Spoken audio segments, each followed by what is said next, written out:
Hey Gabor, it's Asher. Thanks so much for getting back to me. I actually just moved back to Vancouver and I'm 3 months sober. And to answer your question, look, you've done all these interviews, you're a best-selling author, but I can't actually find that much information about your story, which is ironic given how life stories inform so much of your work. So that's what I'd want to talk with you about. I hope that makes sense, and hope you have a good day.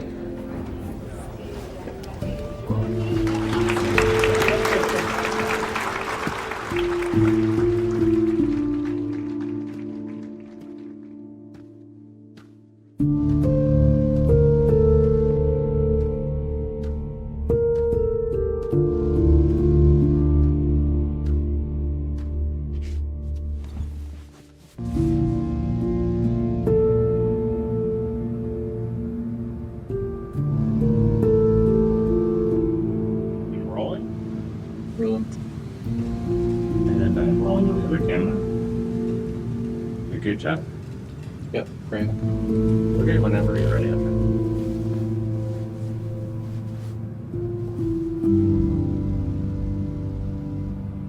So I'd like to start off at the beginning, or even before the beginning, wherever that starts for you.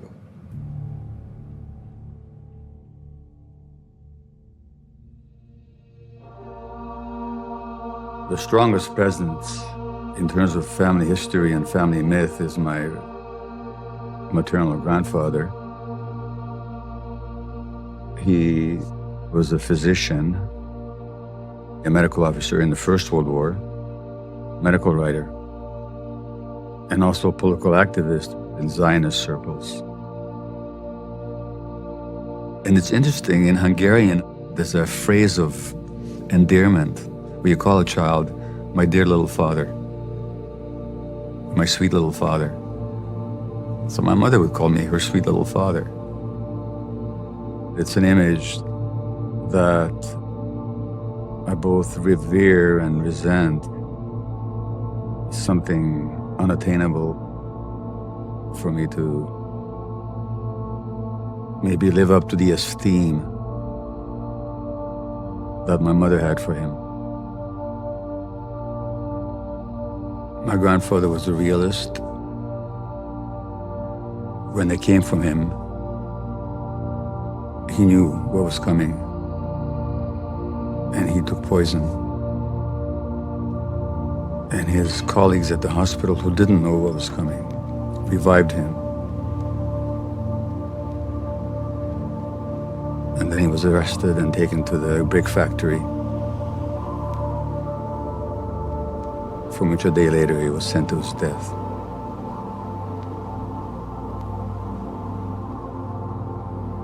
My mother says that although she had no direct awareness, her breast milk dried up the same day.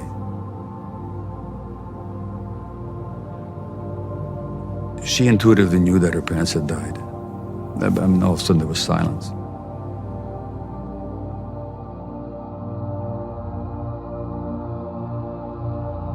I was born in Budapest, January 6, 1944.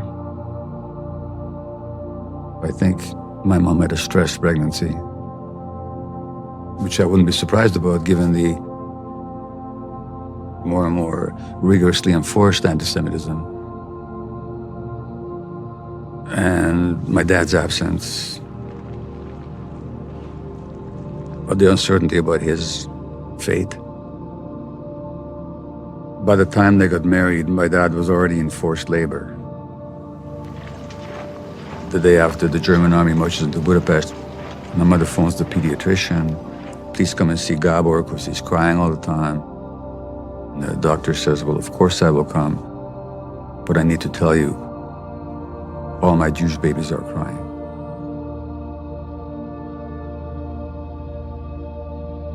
And then the Jews have to start wearing the yellow badge.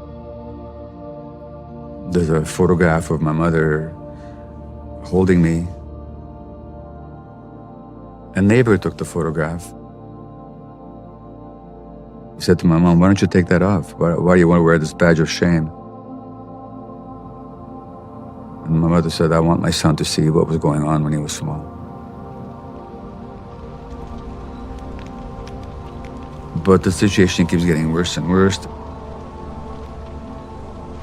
My mother lined up outside one of these so-called safe houses, which is already packed full of human beings. And because she's the daughter of the Zionist leader, Joseph Levy, they let her in. But conditions are terrible. I was sick with dysentery. There was feces on the ground. I mean, the toilets were overflowing. Food supplies were tenuous. My mother decides that I'm not going to survive here. And she does the most difficult thing possible. She goes into the street, finds a Christian woman, and begs her to take me.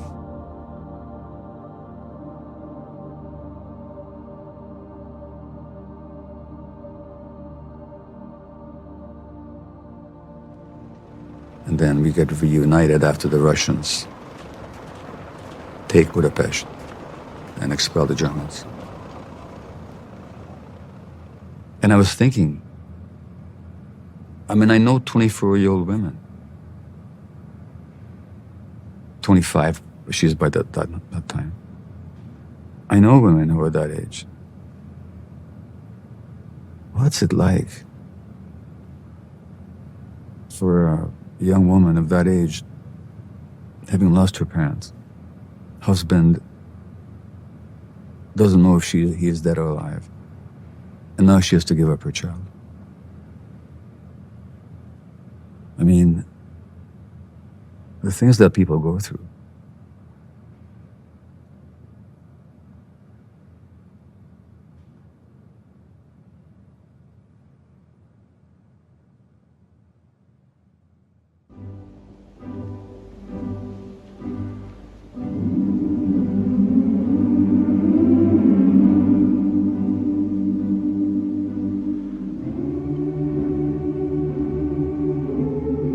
What happens in Hungary after the war, there's an era of hope and possibility in immediate peacetime. And then by 47, 48, the communist takeover is complete. And then there's a very brutal dictatorship that's imposed, very much along the worst Stalinist model. My subjective memory of my childhood is that of a happy childhood. My parents were genuinely loving. They spent a lot of time with us. Family outings. My father played with us a lot. My mother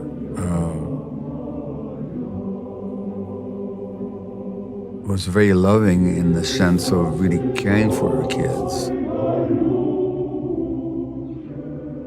She was not warm though as a person. I literally don't remember being hugged by her very much, or if at all. I became a voracious reader. I escaped into books a lot.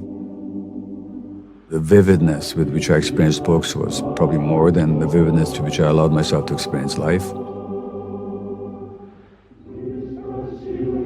Don Quixote was a favorite book of mine. Here's this totally crazy hero who wants nothing but justice in the world and is totally committed to protecting the vulnerable, liberating the oppressed, challenging evil authority. So he mistakes windmills for giants, pure heart, and pure good intention, and completely insane. What the reader gets is the dignity of the man, who despite all these setbacks and all the ridicule that he experiences from the world, still maintains his ideals. I was a very idealistic young fellow, I bought the communist propaganda hook, line, and sinker. Brotherhood and sisterhood and equality and freedom and people not exploiting one another and world running on principles of justice. I remember the death of Stalin because the whole nation stopped. Hungarian radio played nothing but funeral music the whole day, along with Stalin's favorite folk song. My brother was totally devastated by this, and I remember him crying, saying, "Poor Mr. Stalin." What poor Mr. Stalin had done wasn't revealed until a year or two later.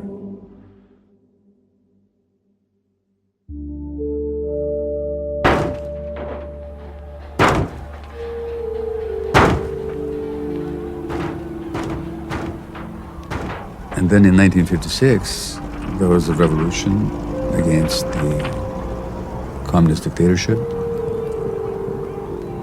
I remember my father saying during those days of very short-lived freedom, this is the freest he's ever felt in his whole life.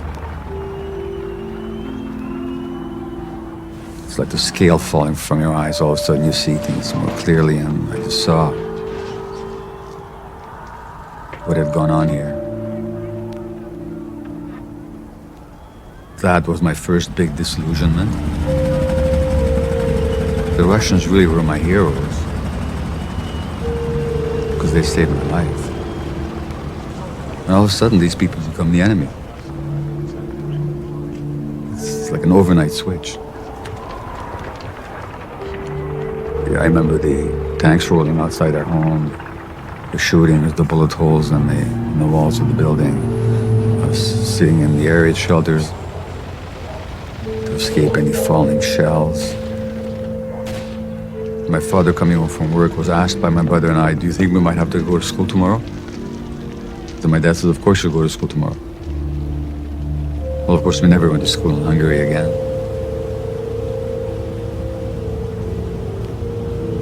Most Hungarians had never heard of Vancouver. Most Hungarians had barely heard of Canada, to tell you the truth. I had heard the word Canada because I had read Uncle Tom's Cabin. And some of the slaves escaped through the Underground Railroad to Canada. My recollection of my teenage years was a lot of aloneness. I was a budding Eastern European intellectual, versed in history, concerned with big themes. Come to Vancouver where everything I knew meant nothing, where nobody was interested. I had seen and lived so much more than my classmates. And I had to make myself kind of stupid very quickly in order to fit in. So I stopped reading, started watching a lot of television, eating a lot of white bread, and tried desperately to erase the edges of my personality to fit in with what occurred to me as the bland Canadian. I remember staying home for Jewish holidays, but not telling my friends where I was staying home, thinking that was a bad mark against me. I was not religious. The kind of God that they taught, I knew better than to believe in. I was too smart for that. And I always saw it as a story to soothe people's ignorant desires. So I didn't have a deeper spiritual sense. Part of my anger was that the God they were selling me was depriving me of a real spiritual connection.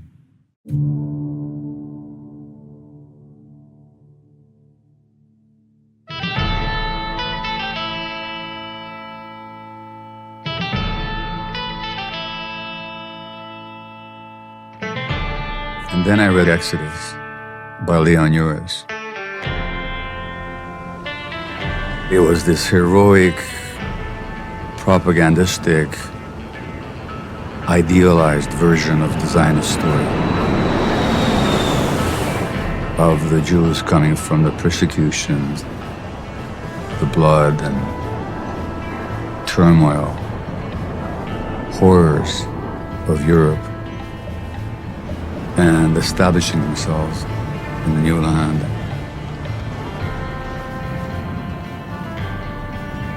Eurus' Jewish hero was always Aryan-looking, triumphing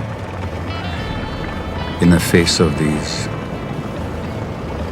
vicious enemies, the Arabs. It's propaganda. It distorts history. But what a balm to my soul. What a balm to my wounded self-image. Psychologically, I see it now as pure self-hatred. In other words, we can't accept ourselves and our vulnerability and our pain. We have to push those down and become the aggressive victors over somebody else in order to redeem ourselves. But at the time, it was empowering. All of a sudden, I became proud of being Jewish. I was going to live in Israel. I was going to live in a kibbutz. I was going to become a pioneer, build a new land. And life had meaning again. So the idealism that I had lost with my disillusionment from communism now was restored under the flag of Zionism. And that's when I joined Habonim. By that time I was 17. And so that was great for me because it reconnected me to society. I all of a sudden had a chutzah, a group of friends, a group to belong to, a culture to identify with. It was like a renaissance of my active, idealistic, engaged self.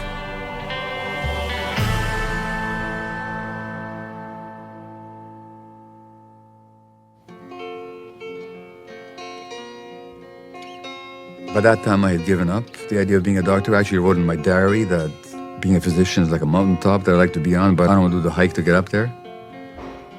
I got good enough grades, but I didn't push myself in any way at all in school.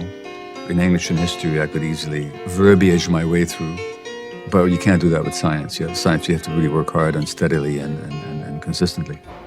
When I was in grade 12, one of their really fine columnists, a man called Jack Scott, had a columnist for a day contest. And what I wrote about was anti-communist propaganda. That was my first public venture into social critique. And Jack Scott published the column. And he sent me a card that said, "You can write," big exclamation mark. And that was life-changing for me. Well, I chose UBC, the University of British Columbia, because it was the only university in town. And it never occurred to me to go anywhere else. I marched down to the UBC office. The UBC was the student newspaper. And I said, "I want to write for you." I showed him something I'd written. And he said, "Well, if you can do this every week, I'll give you a column," which was then called Mate the Great. Even though it was a joke, it wasn't a joke.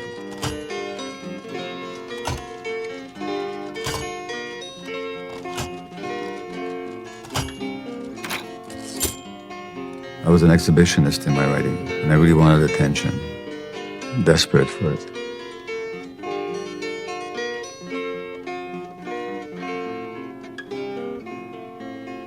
I first met Ray in the fall of '66. Ray was a cartoonist. And one day she was assigned the task of doing a caricature of me for a column. So she comes over and says, "Hey, I want you to sit down, I have to draw you." And that was our first meeting. And we still have the original cartoon that she did of me. Of a guy with frizzy hair and a communist badge on my cap. I actually got stoned on acid on our first date. And Ray didn't know that. Needless to say, she thought I was the most alive and funniest guy in the world.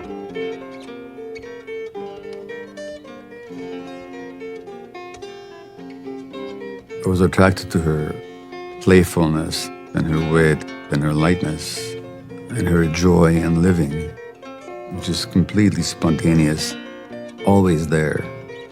She was so alive and so artistic and so sensitive and so smart, and emotionally smart.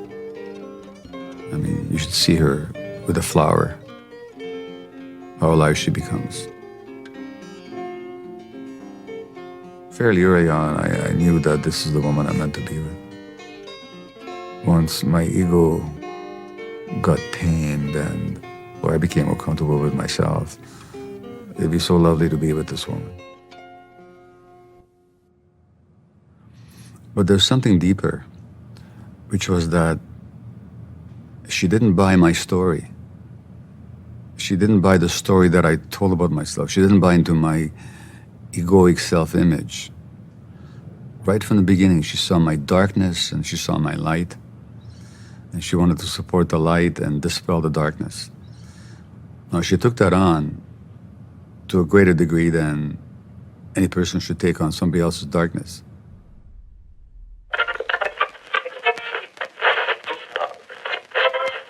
His name is Gabor Maté.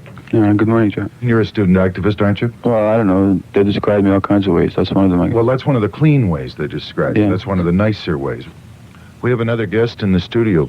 His name is Jimmy Dean. Good morning. Good morning to you. There's an ashtray right over there beside you, Jimmy. You didn't go to university. You went to high school. That's right. I had to get out and go to work. You and Gabor Maté are soulmates because he, too, believes that where there is a will, there is a way. Right at the moment, he seems to be trying to overthrow the Senate of the University of British Columbia. I might say I'm trying to overthrow the whole system of the society. Senate is only a part of it. I am a firm believer in the fact that education is the solution to the majority of our problems, and I don't think it should be interrupted. It's not enough to say education. You have to say what kind of education. For example, I'm sure that you didn't very approve of the Nazi education system in Germany. Wasserman here. Mr. Watchman? Yes. I believe that this young fella, all the time he's spending picking the system to pieces and everything else, he could be studying and probably be a better student and enjoy what he's doing instead Why of I spend enough time on my studying to do well at university. Now, what the hell do you want from my life? Nobody wants anything from you. Well, then why don't you cut it out? I don't.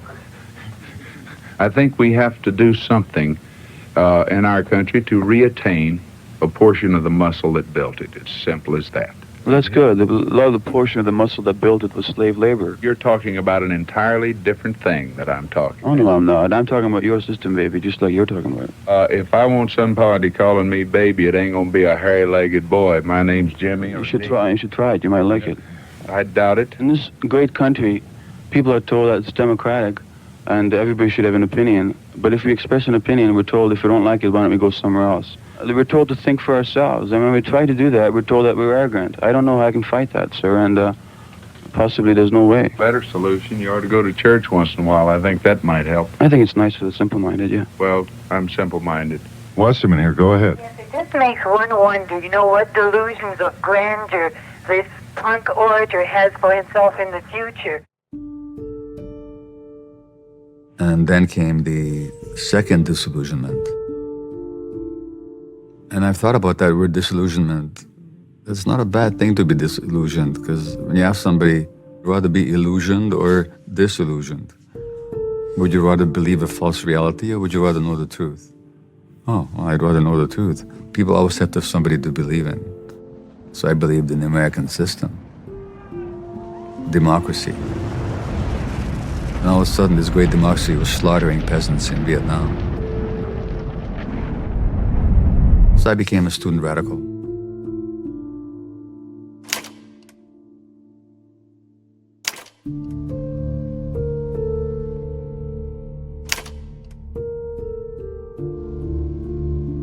The engineers at that time on the campus played the kind of role of a Praetorian guard of the establishment. So the engineers would show up and disrupt Vietnam demonstrations. They would upset our tables where we had the literature, throw people into the pond. And there was no resistance. The people that go into engineering tend to be very divorced from their emotions. They have to be in the system. because they do so many things that are hurtful to people. I mean, they do beautiful things. They do amazing things. They also have to be ready to destroy the earth, which they do. And one day they kidnapped me from one of my classes and carried me off into the engineering building in a straitjacket. And I jumped up on a table and I kicked in the window and jumped out of the window into the bush. It was a sign of just how unwilling I was to be controlled and humiliated.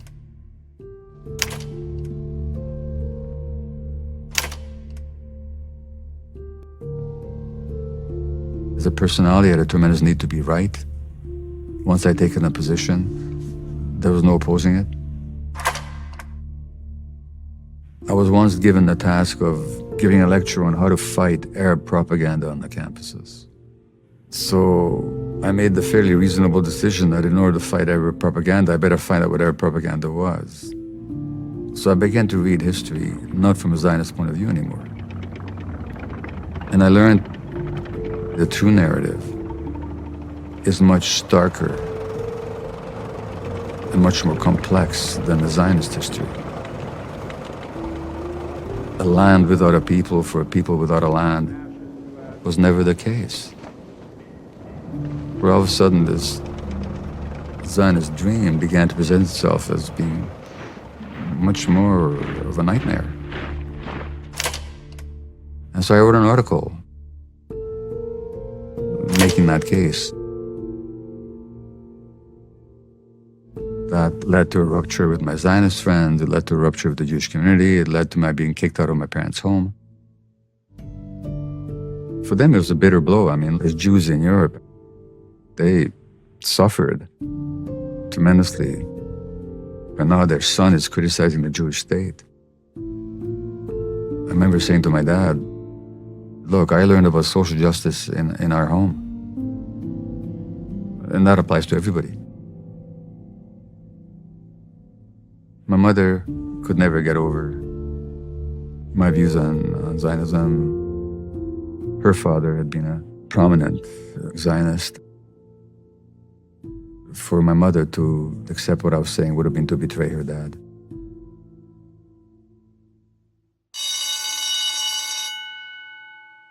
What do you do with an English degree? You go to teaching. I graduated with a teaching degree and got a job teaching high school in North Vancouver. I'd come unprepared, which means I improvised a lot, which meant that the classrooms were lively. I was very spontaneous and present with the kids. I'd be more interested in the ideas that were being written about than how to write a good paragraph. I wasn't attending anything with them, standing on ceremony. So it was both creative and spontaneous and enlivening and challenging for the kids. And at the same time, it lacked professionalism. I think institutions are often absurd. I think rituals are often forced.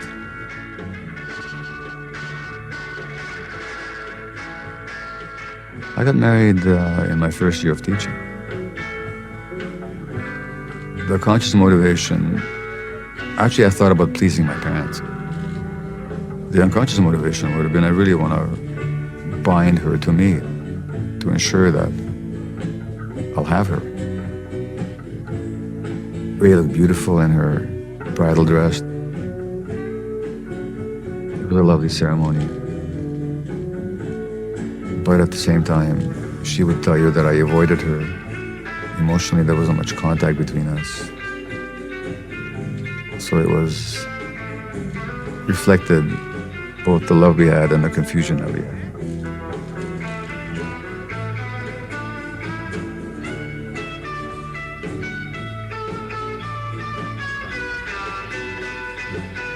The birth of Daniel was the most momentous, joyous experience of my life.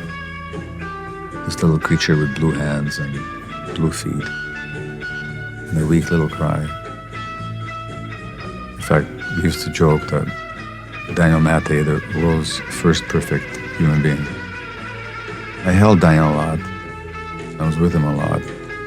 But really all the parenting was done by Ray. I kind of took parenting for granted. I had no awareness of how you show up as a parent and how you relate on a moment-to-moment basis. I just thought they just needed to be loved. Since I loved them, everything was going to be okay. It doesn't work like that.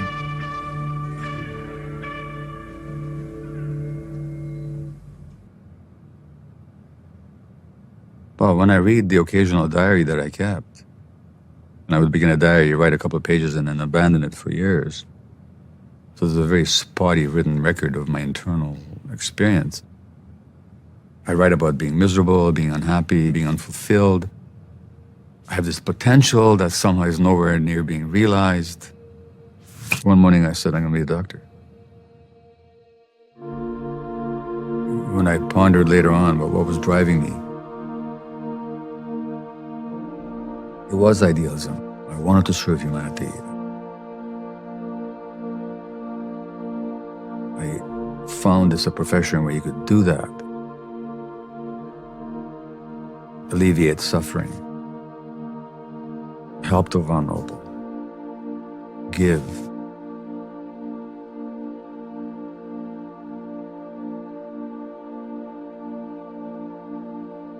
At the same time, I desperately needed the ego enhancement that the doctor title would provide for me. The respect I assumed that this would give me. So there was the mix of idealism, unconscious self, you might even call it self-loathing, and materialism. They were all there in the mix.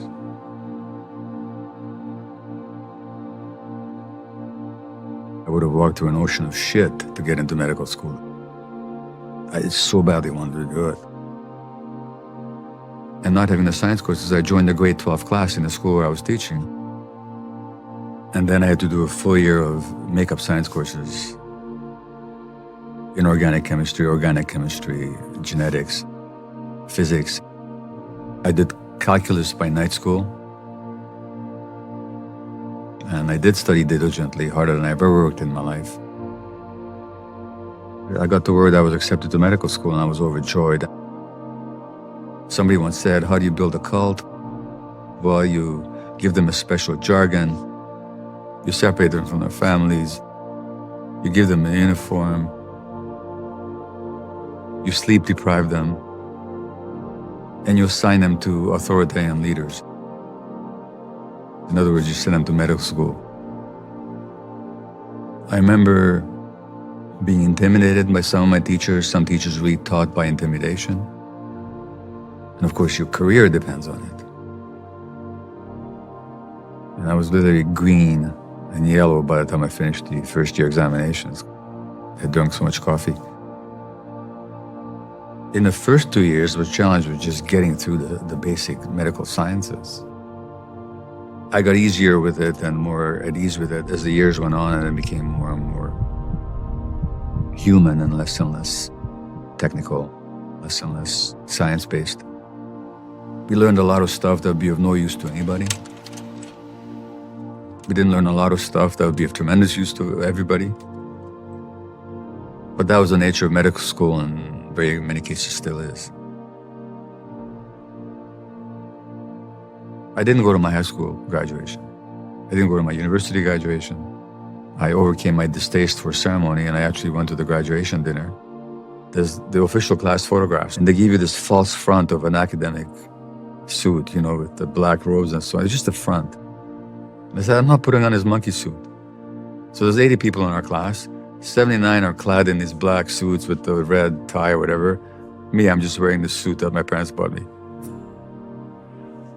So here's my controversy already showing up again. But I went to the graduation ceremony. My parents came to the dinner, and they're very proud to be there. Despite the fact that I had an MD degree, there's still a lot of anxiety about making a living. I was beginning to work as a locum, replacing other physicians as they went on holiday, getting to know the system here. Ray already pregnant with our second child. And I had the engagement of intense work in the hospital. That was a difficult pregnancy for Ray. And I was not supportive, I was not present. I was there, but I wasn't there.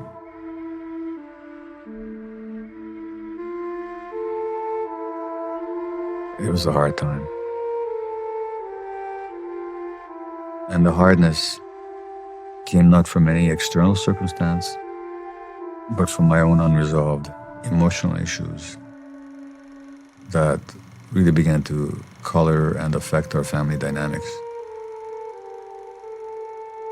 The pressures to conform or the pressures to be good that I had taken on, I also resented. Something had to give. In the Hungarian tradition, you celebrate the birthday the night before the birthday, so that you have the birthday dinner is always on the eve of the birthday. My mother always made this special cake and a special meal. So it was a congenial family event. And now comes time for the cake. And my son Daniel says, "I'm not singing happy birthday." And my response is, if you're not singing happy birthday, you're not getting any birthday cake. Well, I'm not singing anyway.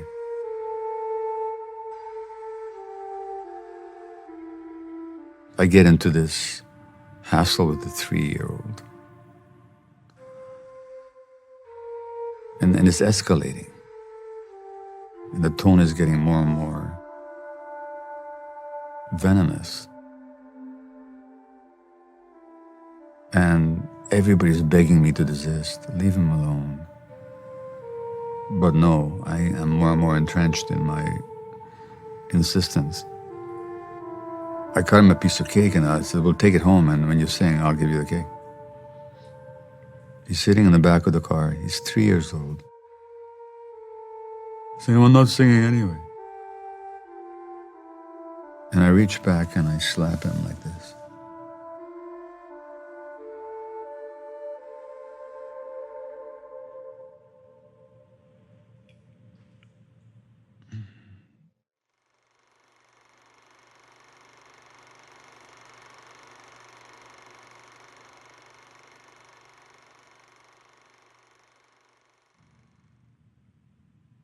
I thought about it afterwards.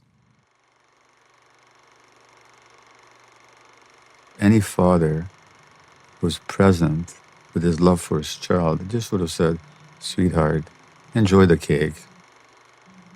If you feel like singing, sing, and if you don't feel like singing, that's just fine." But I wasn't that father.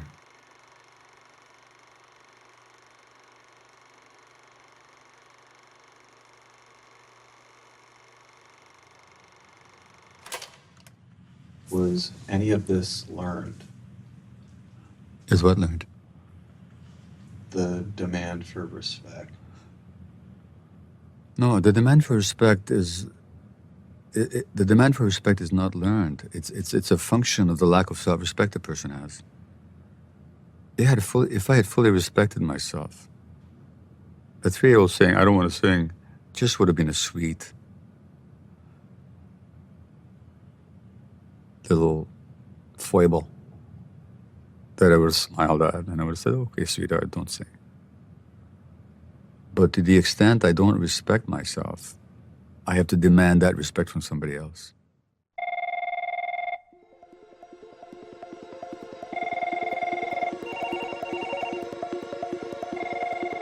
So I bought a practice in the east side of Vancouver, tent and commercial. I always had a very broad range of patients. Children, old people, Italian, Greek, East Indian population, working class, young intellectuals. I would never say no to more patients joining my practice. Doesn't matter how busy I was. In a typical day, a good family physician will see 25 to 30 people. You never know exactly what's going to come at you. You never know when the day would end. Emergencies will show up. I carried the beeper all the time. I was on call all the time. My clients could reach me day or night, weekend or not. So if somebody developed an emergency problem, I'd see them in the emergency ward. If a birth needed attending, I'd be there. Whether or not I was at birth all night, next morning I'd be in the office. I had trouble even tearing myself up to go on vacation, lest somebody should deliver a baby while I was gone. Without me, as if it all depended on me. One year when we were moving into our home, that same month I took on 15 deliveries. 15 deliveries for a month is for an obstetrician pretty good. For a GP, it's insane. Well, what was that? A terrific need to be needed and to be validated and to be important. In other words, it's the template for workaholism. And at some point I was approached by some midwives who were conducting home deliveries. They'd heard something about me, so they thought maybe I'd be open enough to be available to them as a backup. And on top of that, I was running my practice. And on top of that, I was moving homes. It's quite a challenge for anybody to show that extra billing or the banning of extra billing has made any difference whatsoever. At a certain point, there was a crisis. They were going to introduce extra billing so that doctors could make more money. And I wrote an article for the Vancouver Sun, for the op-ed page, explaining why I would have nothing to do with extra billing. That expressed a lot of people's feelings and got me a lot of appreciation and notice. But it also opened up the possibility of me contributing to the op-ed page of the Vancouver Sun, which I did quite regularly on a whole number of subjects. I'd write about anything, politics, history. I visited Nicaragua, I would write about that. I would write about the Armenian genocide. I visited the occupied territories in Gaza. I wrote about that. We cannot support a policy that treats Jews one way and Palestinians another way. Politically, it's going to make things a lot worse for both sides and a lot more difficult to come to an agreement. To me, the people that support Israeli policy are digging the graves of the country that they love. Mr. Enright, I'm Jewish, I'm a doctor, I'm a human being. I've been crying for the last 3 days. Because of what you've seen? Because of what I've seen. Whenever I wanted to say something that I thought the world should know about, that's when I wrote. There was a palliative care department at Vancouver Hospital where people who were terminally ill would be cared for. They asked me if I would take on the medical leadership of that unit. I was always up for a challenge, looking for interesting work, so I took it on. Now we're talking about the 1980s, and I'm in my 40s. I'm an independent physician. I got my own office. I see whichever patients I want. I work out of the hospitals of my own choice. I do the kind of work that I enjoy. If I wish to see children, I do that. If I wish to deliver babies, I do that. If I wish to see old people, I do that. If I want to do all that, I do all that. And nobody tells me how I do it, when I do it, where I do it, under what circumstances.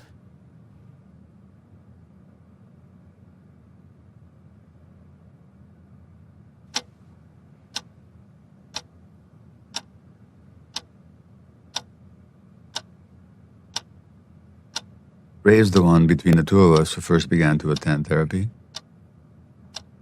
And I used to be very hostile to that. I said, well, you're navel-gazing. Selfish. You need to look at the world and how to change the world. And then once I saw the value of that, I went to a therapist myself. Gabor, speaking about Gabor, let me go back to the time when finally that glorious war ended, end of March in 1945. A week later, I marched from the Austrian border to Budapest. As I entered the city, I didn't know at all if Judy is alive or my son is alive. You know? Half an hour later, down he came with Gabor in his hands, long hair, curly hair. He said, "Here is your son." I was with my dad in the hospital when he was told that nothing further could be done. And I remember the phone call from my brother Janusz phoned me and said, "I think our father just died." My brothers mourned much more emotionally than I did. I remember even feeling some resentment. And I thought he was a wonderful man. I had a lot of respect for him, but I remember thinking, if he was so wonderful, how come I'm so fucked up?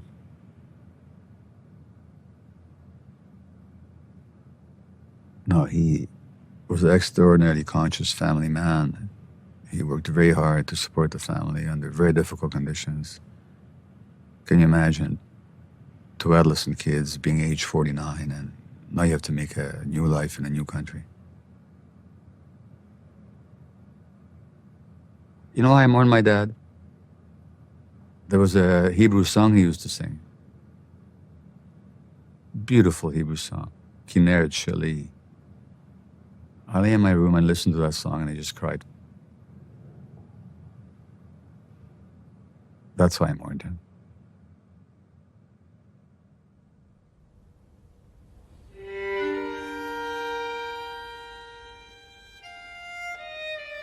I went to a self-development workshop where they played some solo violin music,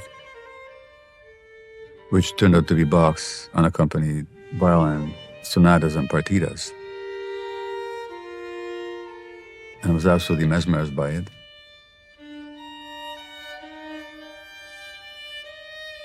And at lunch break, walked onto the record store and there was Sikora's,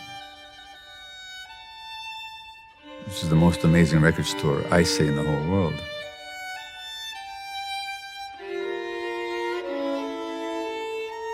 It has everything. And there was a whole bin full of Bach's unaccompanied solo violin sonatas and partitas. I was looking for spiritual completion, the truth and the beauty and the wholeness. I thought to find in the music that which I couldn't find in myself. Classical music can be a very direct route to spiritual transcendence. It embodies and expresses and discovers and brings to earth so much truth and so much beauty. It just penetrates the soul. Think of somebody like Beethoven. Somehow his consciousness is up in the heavens. He's not writing in the 19th century. He's writing beyond time. He's manifesting God. And I bought one.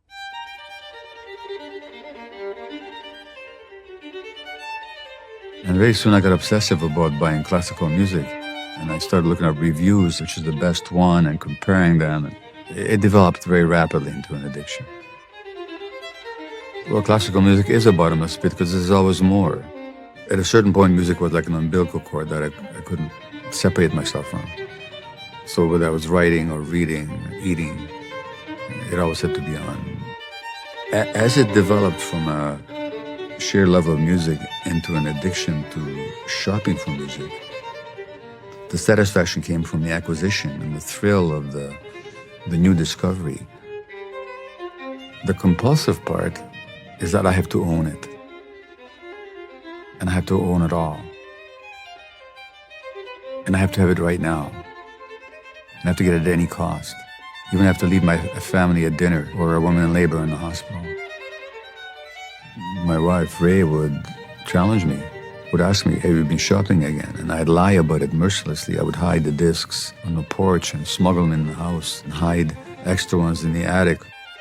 Totally devious about it, like any addict is about any addiction. And then the excitement of unwrapping the package and putting it on for the first time. And then either the joy that this is what I was looking for. Oh my God, no, this isn't what I was expecting. I have to go back and exchange it and get something else, but I have to exchange it right away. I can't wait till tomorrow. And of course, it's typical of an addiction. You have to have more and more and more, and you also know that having more and more will not make a single difference in your life. And that coexists with the belief that only if I get just one more, I'll be happy and satisfied. And now my collection will be complete, and that's it. So there's that belief, along with the knowledge that, it's never complete.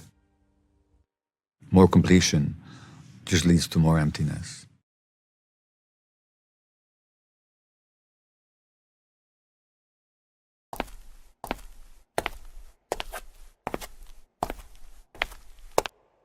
In palliative care, there was a social worker who one day asked to have coffee with me. And in the course of the discussion that followed, she told me that she'd just been diagnosed with adult attention deficit hyperactivity disorder, ADHD. She told me the symptoms, and I completely recognized myself in the picture that she painted of this condition. I just knew I got it. Everything just fell into piece. The lack of impulse regulation, addictive behavior, inability to regulate my mood, my temper, aggressive outbreaks, my unhappiness, my disorganization, my absent-mindedness, my tuning out, my lack of presence. For me, it was a relief. I released, after all these years of therapy, searching. This is it. What I very quickly got is that the tuning out, the absent-mindedness, is not a disease. It's a coping mechanism. People tune out when they suffer, and they don't know any way of relieving their suffering. Now, to go back to my infancy, I had plenty of reasons to tune out, because I couldn't run away, ask for help. And it doesn't take much to make an infant suffer. You don't need war, you don't need genocide. You just need parents that are stressed, absent-minded, emotionally abstracted, traumatized, economically pressured, relationally challenged. The infant just picks up on all that, and what can they do with it? They tune out. How does a coping mechanism become a so-called pathology? Well, what happens is that when something goes from a temporary state to becoming an ingrained trait, that state to trait transition is the source of a lot of pathology. So things that begin as coping mechanisms become source of dysfunction later on. But it's not inherited, and it's not a disease. It's a developmental response to an abnormal situation. I also went on a kind of crusade. It's like the crusade of the convert. You know, when you get converted to something, you want to liberate the whole world. So I started diagnosing the postman and the butcher, the baker, and candlestick maker, let alone my own family, of course. I had ADD in the brain, and I was seeing it everywhere. But I was so excited about having discovered something about myself, and also having discovered something about the nature of our society, and I really wanted to bring that information to the public. Explain exactly what attention deficit disorder is. So these children have difficulty controlling their impulses. When their brain tells them to do something from the lower brain centers, there's nothing up here in the cortex, which is where the executive functions are, which is where the functions are that are supposed to tell us what to do and what not to do. Those circuits just don't work. I didn't prescribe medications for myself. You're not allowed to, you can't. But I could go to one of my colleagues. Then I said to her, listen, I think I've got ADD, can you give me some Ritalin? And she said, sure, how much do you want? Which is not the way you're supposed to do it. But again, it's typical of the lack of impulse control. I was, 50-something at the time? Couldn't I wait 3 weeks? No, I have to have the medication right away. And I have to take as much as I want to. So then I did go to see a psychiatrist. She did diagnose me, and she prescribed another stimulant, dexedrine, which I really liked, because it made me focused. I get a lot of things done, but it did nothing for my emotional development. So now you had a very focused workaholic, even more driven and adrenaline charged than before. It also has the side effects of making you aggressive. And so some of my problems that came to head at palliative care occurred when I was taking a very high dose of dexedrine and in a very aggressive state, with very little sleep. The nurses said that working with me is like working in the eye of a tornado. Well, the eye of a tornado is very peaceful. There's a lot of stuff swirling around, and it moves very fast. My decisions were very intuitive and very effective, but I wouldn't necessarily document everything. And it wasn't a way that other physicians could follow very easily, because I would do things idiosyncratically, and I wasn't very open to being questioned. Something in me saw being questioned as being criticized or attacked. So I'd be defensive rather than collegial in my responses. And so it became a very tense scene, and there was a meeting held to kind of reconcile things. But it just escalated, and at the end of it, I said, okay, that's it, I quit. And they said, we accept.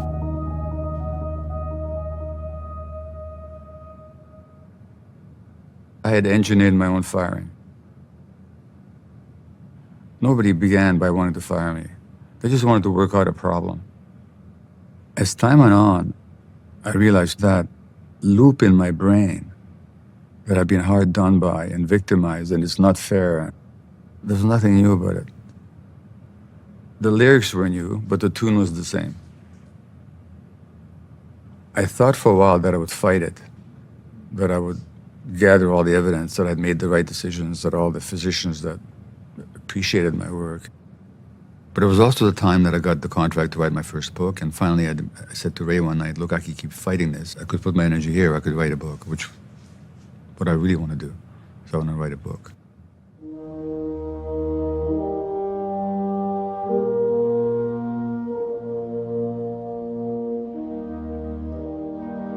Until I was diagnosed with ADHD, I never could have written a book.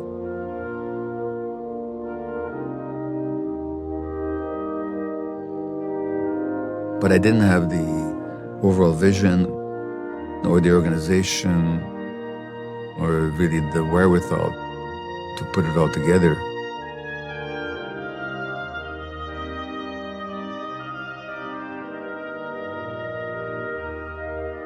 It just became a matter of course to me that not only will I write the book, but the world will demand the book and will be so grateful when they got it.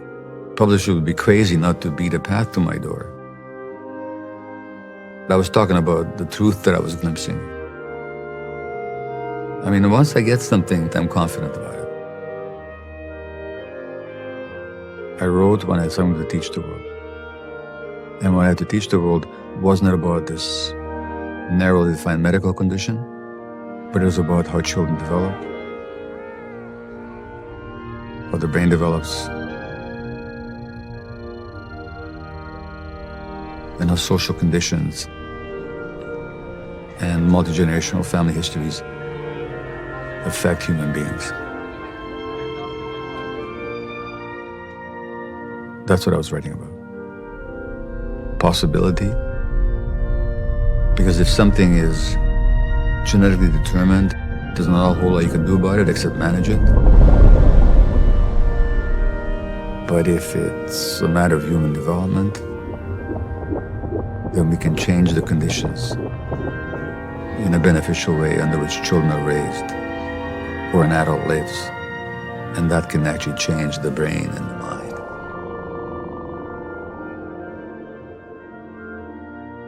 So I was presenting a reality on an individual, multi-generational, and social level. And I was also offering a possibility of transformation. I love writing, so once I have a clear vision of what to say, and I'd assembled the material, just like a artisan in his workshop. He's got the tools, he's got the materials, he's got his creative vision, and he just goes to work. And when I'm writing and I'm in the flow, it's intensely satisfying. So I wrote the book, and it was on the Globe and Mail's national bestsellers list for 7 weeks, which is rather good for a book on a supposedly narrow medical subject. And of course, did nothing for my self-esteem or how I felt about myself, because nothing external ever will. Interestingly enough, the Toronto Star reviewed the book and said, Maté blames his mother. I went to my mother and I said, Mom, the Toronto Star said that you started the Second World War. And she said, yeah, sure I did. Happy birthday to you. Happy birthday, dear Julie. Happy birthday to you. Your life has been extraordinary, and as I've heard from you in great detail. And it has not, as George said, it has not been easy.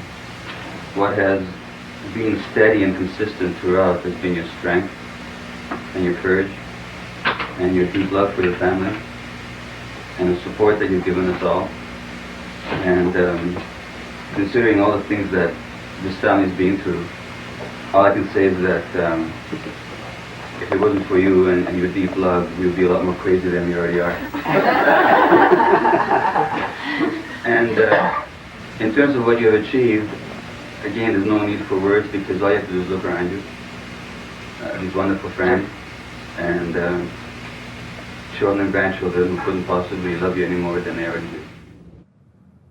So my mom died in 2001, I think, yeah. We knew my mother was dying. I discussed it with her. Her breathing became more difficult, and I could see that this is coming to the end. And we began to give her morphine to ease her breathing.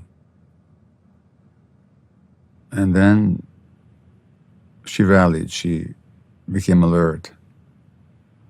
And I said to her, "Mom, I love you so much." And she gave me the most beautiful smile, one I'll never forget, and one I'd hardly seen before. And she said, "I know."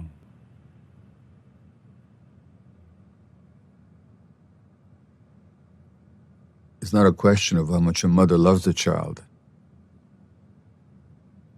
but the state of mind of the mother. Depression and terror and deep anxiety. That's the mother's milk that I was ingesting, both emotionally and physically. This is the adult part of me that understands. But there's an infant part of me that's bitter. Really angry with her about it. Who wants this kind of life where I'm so desperate? And I realized that I'd never doubted that she loved me. But she has such a hard time receiving love. My initial reaction was that the world had to stop. When I walked out into the morning light, after her body had been taken away, I thought, how can people be going to work?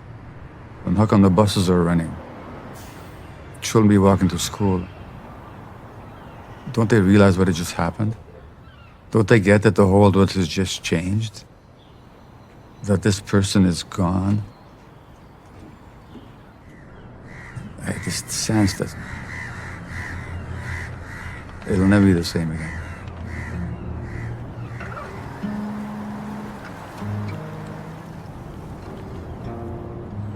I received a phone call from the Portland Hotel Society saying that we need a physician with an open mind, and we heard that you might be it.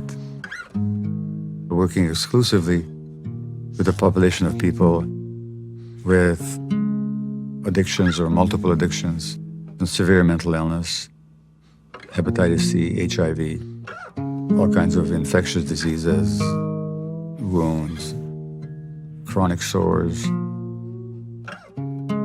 many, many, many problems. They were seeing me because I was their family doctor, if you like, and it's the first one they'd had for a long time. I had already done the work on ADHD, realizing how childhood experience shapes the brain. I had already looked at my own addictive behaviors, the mind-body connection, and the stress influence on health. So intellectually, I was aware of all these issues. What I had not seen is the level of trauma that people had endured, and the clear link between trauma and addiction, how addiction was really just an attempt to deal with human pain. In short, I could see myself in them, and I could see them in myself. And it opened up a new path for me. Okay, it's my pleasure to introduce Dr. Gabor Maté. Gabor Maté. Gabor Maté. Dr. Gabor Maté. Dr. Maté has written multiple books and published in 20 languages around the world. It almost needs no introduction. Things do come around. Things do come around. I taught high school for 3 years in North Vancouver and decided that was way too stressful, so I went to medical school instead. And now I'm teaching again on a much larger scale, but that's what I'm doing. The niceness represents a suppression of self-assertion. That it's not just the kind of kindness that we all wish to have, but beyond that, it's a kind of self-negation. When you suppress the emotional centers to that degree, you're going to affect the immune system, you're going to affect the nervous system. So I need a volunteer somewhere in the room. Here, what's your name? Lorraine? Well, thanks for volunteering. So the question I'm going to ask you is, are you okay with the distance between you and I right now? I'm going to come closer now and ask you if it's still okay. Great. How are you right now? You have no problem with that. Okay, now I'm going to come really close and ask you if that's still okay. It's uncomfortable, so what would you like to do about it? Push me away. Fantastic. You'd say no, get away. And that's a healthy anger. Any questions on what I've said? What does the title of your book mean, In the Realm of Hungry Ghosts? Well, it's a Buddhist phrase. The creatures in it are depicted as people with large empty bellies, small mouths, and scrawny thin necks. They can never get enough satisfaction. They can never fill their bellies. They're always hungry, always empty, always seeking it from the outside. That speaks to a part of us that I have, and everybody in our society has, where we want satisfaction from the outside. What's the cause of addiction? The major cause of severe substance addiction is always childhood trauma. And my experience is that I don't have anybody in the downtown east side of Vancouver where I work who wasn't abused as a child. Look at the drugs like heroin, like morphine, cocaine. These are all painkillers. One way or another, they all soothe pain. And that's what the real question in addiction is, not why the addiction, but why the pain. And to understand the pain, you have to look at people's lives. A Vancouver physician has been ordered to stop his controversial addiction research. Dr. Gabor Maté was using hallucinogenic plants grown in the Amazon in his experiments. When brewed into a tea, ayahuasca induces a trance-like state, which Maté believes can help drug addicts and their addictive behavior. It's in my nature to quest and to look and to open to new experience. And I've had to grow because where I've been has often been stuck in the past, and I don't want to be stuck in the past. For better or worse, I had the confidence to believe something very, very important that the world had better pay attention to. Better for the sake of the world. And it did.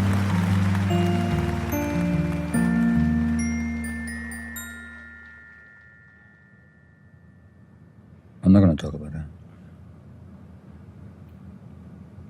So, I mean, you can ask and I'll see what I can say. I left Ray. I was gone for 2 months and involved with somebody else, and I really thought I had found the love of my life. And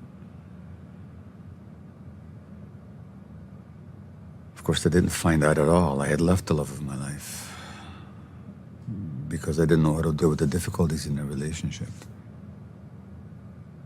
Not realizing that we create each other. And that the one I was leaving was the one I had helped to create. We only see the other's reactions, then we think that's the other person. But we have trouble seeing what they're reacting to, which is who we are being. So I parachuted from the relationship at a difficult time. And I really had thought I'd found bliss. But the more bliss I thought I found, the more dissatisfied I became. And once I understood that, I went back, and my love, my wife, had the love and the wisdom to accept me back and to trust me.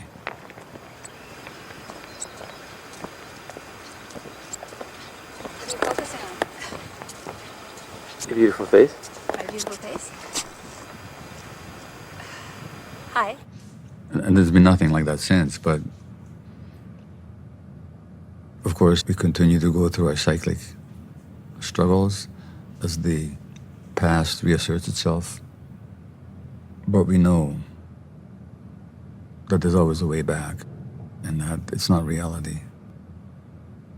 What has kept us together is our commitment to truth. Neither of us is willing to be less than who we are. So this is why I say that I've been married 8 times to the same person, and maybe more than 8 times. Because it's not the same person. It is, and it isn't. It goes back to that beach where 50 or more years ago I thought to myself, this is the person I need to grow old with. And the awareness that I had even then, that once we grow old, once we have worked through the ego, we can truly be with each other. Not to mention, I mean, you know, I'm talking about it in such maybe heavy terms. It's just a lot of fun. I mean, we laugh together so much, and we play together so much, and we dance together. We're still dancing.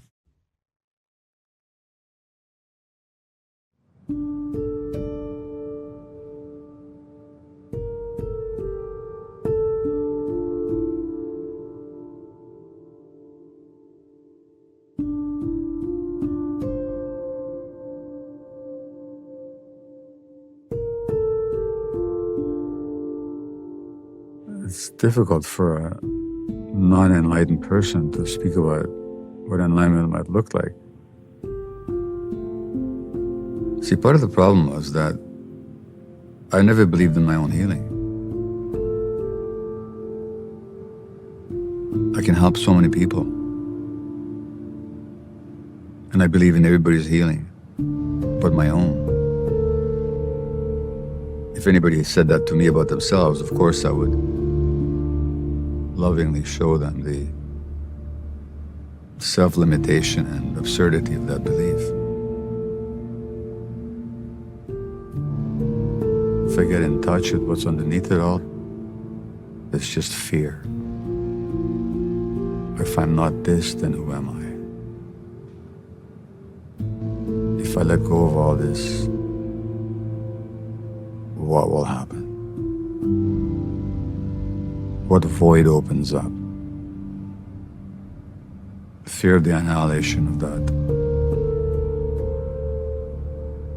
desperate little ego that we developed in order to hold on to the world, because the world wasn't holding on to us.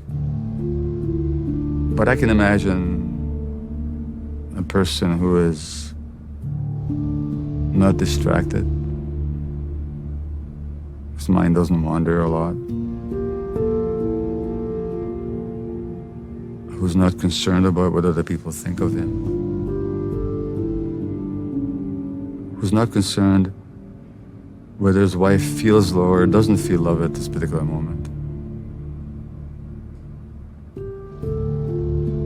who's not reactive, who's not anxious about the future, who's not trying to make anything happen. Peace. I can imagine such a Gabor. It's a layer by layer, gradual, unfolding process. Healing comes from the word for wholeness. And wholeness means knowing and integrating and accepting and reconciling all your different parts. It doesn't mean perfection. There are moments of deep gratitude and moments of deep resentment still in my life. Even now, depending on what state of mind I'm in, the accomplishments out there in the world can mean nothing whatsoever. The emptiness I carry inside is only temporarily sated. So it doesn't matter how many books I sell, or acknowledgments I receive, or how much gratitude comes my way, or how much love comes my way.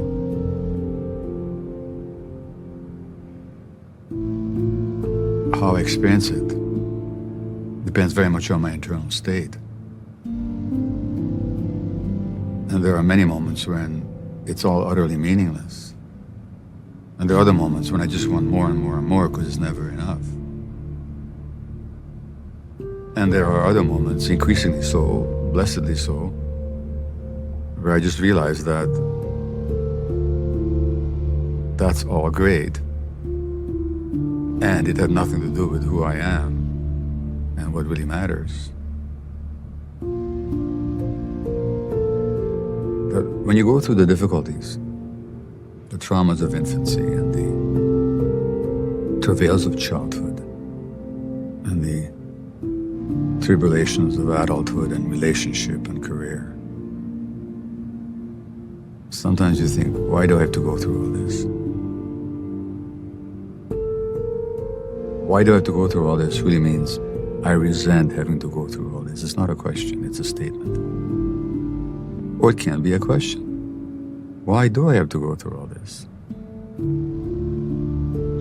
Well, the answer is, so my son, you can learn something, and so that that learning may help illuminate the world.